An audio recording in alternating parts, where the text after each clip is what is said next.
I spent about an hour this morning just going through some of the literature on gravitational waves, starting with Einstein and then leading up to the more recent past of 2008, long before LIGO claimed they detected gravitational waves.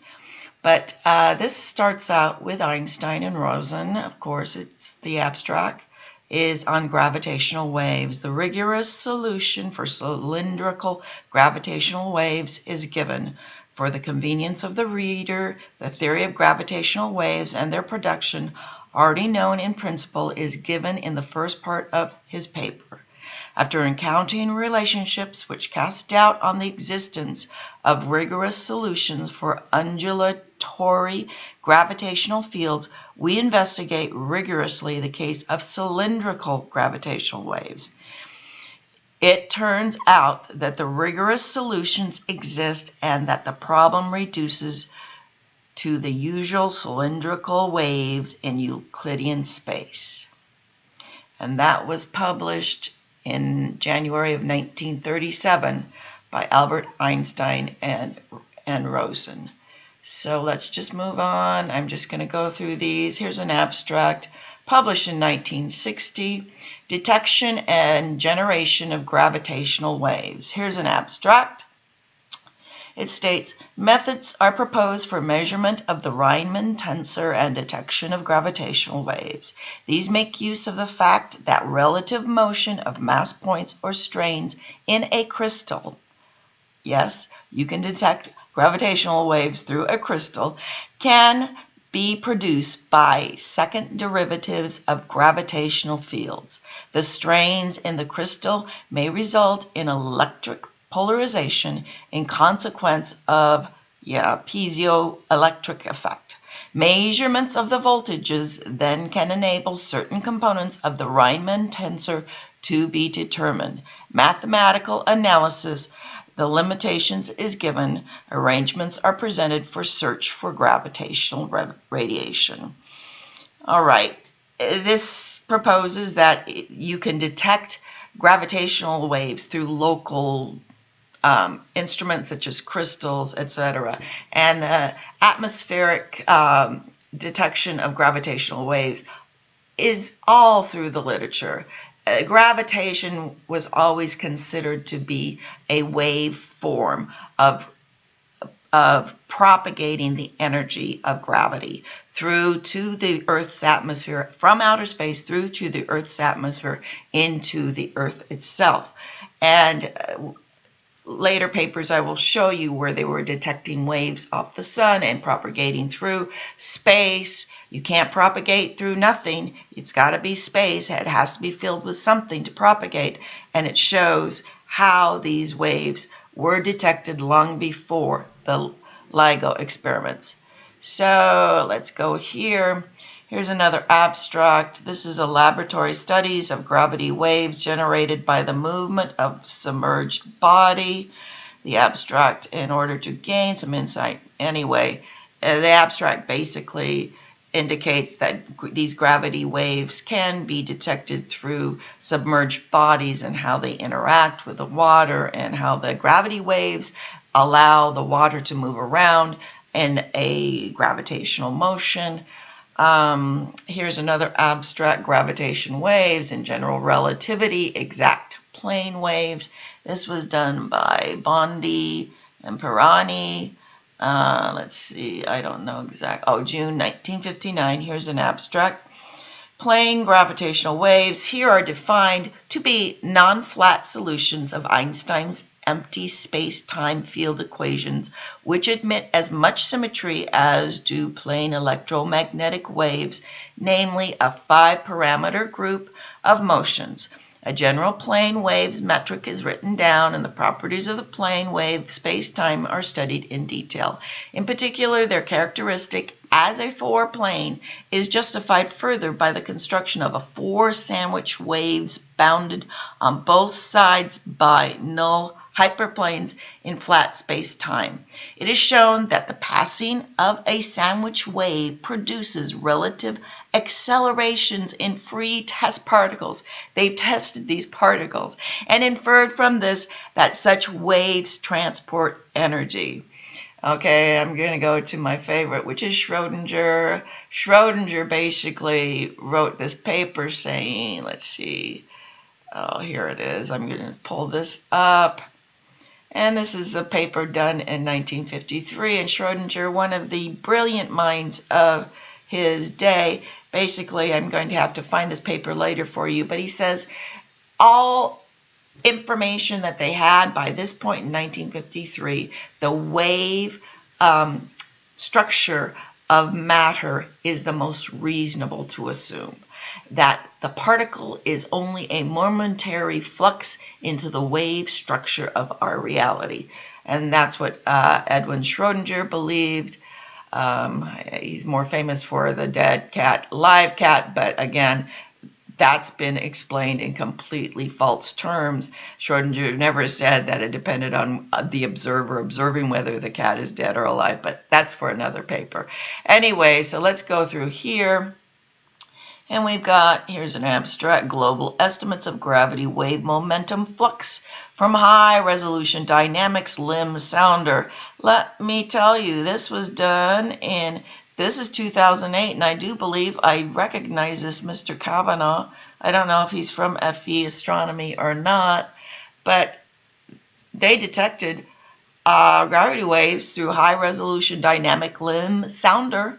Hey, that's as good as what the LIGO detectors are. This is high LIM sounder. Temperature profiles are analyzed to derive global properties of gravity waves. We describe a wavelet analysis technique that determines covariant wave temperature amplitudes in adjacent temperature profile pairs. The wave vertical wavelengths as the function of height and the horizontal wave number of the joining each profile pair. It goes on. In other words, they measured these temperature waves on a daily basis, right here, location, height on a daily basis. This is the wave, the gravity wave momentum flux. Remember my term flux from my paper, as a function of the geographic location and the height on the daily basis. We examine global distributions of gravity wave properties, etc. on a monthly basis, and they determined that there were indeed a clear propagation of amplitudes through the mesosphere. Hey, there you go, gravity waves, and they detected them. Oh, this is in 2008, but let's move on. I'm just trying to make my point that the consensus, the general consensus of most minds of Einstein's time and even later times is that waves, the propagation of gravity was propagated on a wave, and that it was over a flat Euclidean space time that these waves traveled. So here's a book, let me see. It's a bulletin, Electrodynamic Wave Theory of the Physical Forces, and it goes down. I think we'll get some insight just from the table of contents, but here I think the most interesting one is the theory of fluctuation of the moon's mean motion deduced from phenomenon results explained by the refraction, dispersion, and perhaps absorption of part of the sun's electrodynamic wave energy in propagation through the earth. Waves, they already detected through measuring the moon's mean motion and deducing it. So let's go down here. Well, I can't get to that right now, but this was, let's see, written around 19, I'll have to find out exactly when. But, you know, early 1900s, as you can see, it's a very old publication. So anyway, let's move on. Let's see here. I think this is an interesting paper. This is the abstract. It's called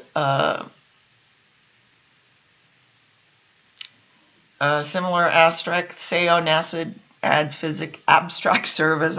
Here it is. Here's the title. Plane gravitational waves in general relativity. And let's read this. Abstract polarized plane gravitational waves were first discovered by N. Rossen, who, however, didn't mention Einstein did it, who, however, came to the conclusion that such waves could not exist because the metric would have to contain certain physical singularities. More recent work by Taube and McVitie showed that there were no unpolarized plane waves, and this result has tended to confirm the view that true gravitational waves do not exist in empty space in general relativity. Partly owing to this, Schneider and I have both expressed the opinion that there might be no energy-carrying gravitational waves at all in the theory. It is therefore of interest to point out, as was first shown by Robinson and now has been independently proved by me, that Rossen's argument is invalid and that true gravitational waves do in fact exist. Moreover, it is shown that these waves carry energy, although it has not been possible to relate the intensity of the wave to the amount of energy carried. So this was, published in 1957. I do not have complete access to this article, but this scientist is basically saying, I have independently determined through detection of energy waves that let's just read that again, it is shown that these waves are carriers of energy, although it is not possible to relate the intensity of the wave to the amount of energy carried. So true gravitational waves do in fact exist. Okay. And here's another one. Let's see. Matter, waves, and electricity. Abstract. This was written in 1942, June. Classical four-dimensional relativity gives the most natural and harmonic interpretation of three basic phenomena of nature: gravity, electricity, and wave structure of matter, provided that the basic assumptions of Einstein's theories are modified in two aspects. The fundamental invariant of the action principle is chosen as a quadratic, see my paper, quadratic or cube, instead of the linear function of the curvature component. So yes, it's not a flat dimensional plane. It's a three-dimensional plane. So that's where Einstein's principle breaks down. He failed, or his equations failed, to introduce this cube or the three-dimensional plane. Okay, and then the static equilibrium of the world is replaced by a dynamic equilibrium. Everything's motion. Electricity comes out of the second-order resonance effect of matter waves. The matter waves are gravitational waves, but superimposed not on empty Euclidean space, but on a space of high average curvature, or in other words, cubed space, three-dimensional space. And that's what I proposed in my paper, that gravity had to be C cubed or C quadratic, and then you would get all the motions that you would need to understand the wave structure of gravity, and that, yes, indeed, it's an electromagnetic. And this abstract, written in 1942, certainly just preceded my independent theory on gravitational waves. So here we go. I think that's a pretty good overview, that gravitational waves are just not a new concept. And here again, we've got Aaron Schrodinger saying this article is condensed from a previous one, but this is where Schrodinger said that empty space cannot be, and that with all the knowledge done up until this point in time, that the best guess at what the structure of space is, it must take a wave form. Just like gravity takes a wave form, just like electricity takes a wave form, all matter in the universe interact upon each other through forces called the force flux, and they interact and they move and motion around, and that's what keeps our world spinning. That's what keeps us to the earth, and that's what keeps all of this dynamic, wonderful universe together.